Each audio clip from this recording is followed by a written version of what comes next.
Welcome to episode 3 of At Your Command, the series that takes you deep into Neville Goddard's teachings and shows you how to apply them in your life. If you've been following along, you now understand that you are always decreeing your reality, whether consciously or unconsciously. But to fully step into your power, you must first understand who is decreeing.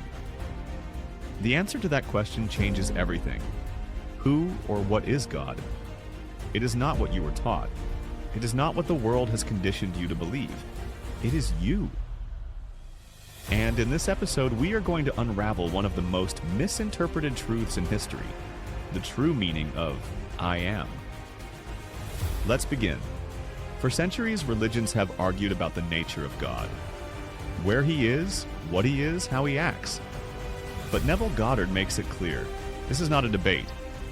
The answer has always been right in front of us. When Moses stood before the burning bush and asked for the name of God, the voice replied, I am that I am. Not I am this or I am that. Not I am something outside of you. Simply, I am. This was not a name. It was a revelation, the greatest truth ever given to mankind. I am is not a distant deity. I am is not separate from you. I am is you. Your awareness of being, that inner presence that knows it exists, is God. This is why Neville states, man's awareness of being is God. This is the single most powerful realization you will ever have. It means you are not a creation of God. You are the creator. Every time you say I am, you are speaking as God. And whatever follows those two words, you command into existence. I am tired. I am broke. I am struggling. Or, I am powerful. I am limitless. I am wealthy. Most people unknowingly misuse their I am, reinforcing limitations instead of stepping into their power. But now that you know this truth, you can no longer use I am carelessly. Because I am is not just a phrase, it is the creative force that manifests your world. Jesus understood this perfectly. He never spoke of a God outside himself. He declared, I am the way. I am the resurrection and the life. I am the Alpha and Omega. He never said, God is the way, or God is the resurrection. He said, I am. And yet, people still did not understand. They turned I am into a historical figure, worshiping a person instead of realizing that Jesus was teaching the principle of consciousness, that the true power of God is within you. When he asked his disciples, whom do you say that I am? He was not asking about himself. He was revealing the great secret of creation, that your own concept of self determines your reality.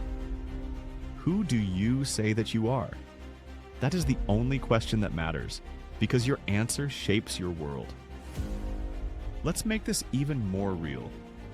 Imagine two people, one who believes life is hard and another who believes life unfolds effortlessly in their favor. They live in the same world.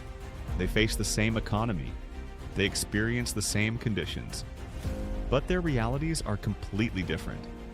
Why? Because their assumptions about themselves shape the way life responds to them.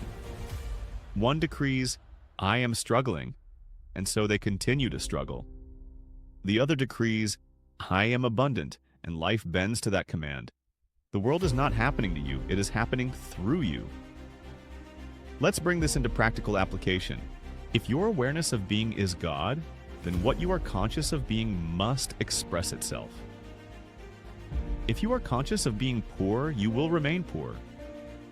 If you are conscious of being powerful, you will see power manifest. The outer world does not create your inner state. It is the exact opposite. Your beliefs about yourself create your experience, not effort, not struggle, not circumstances. Only your concept of self.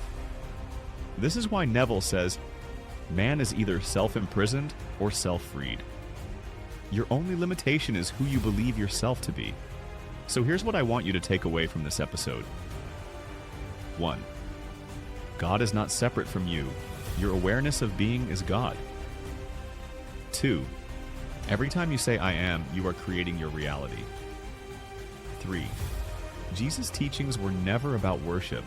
They were instructions on how to use your consciousness to manifest. 4. The only thing standing between you and the life you desire is who you say you are. So I ask you now, who do you say that you are? Because whatever you claim, you become. In the next episode, we take this even deeper. Because once you understand that your I am is the power behind creation, you must also understand how to use it properly. Neville reveals that most people pray incorrectly. They beg, they hope, they wait. But true prayer is not asking, it is assuming. In episode 4, we will break down the correct way to pray, how to shift into the reality you desire and call it forth with absolute certainty. And if you're ready to go deeper right now, you'll find more resources linked in the bio, because your awareness of being is the only true power. The only question is, what will you claim next?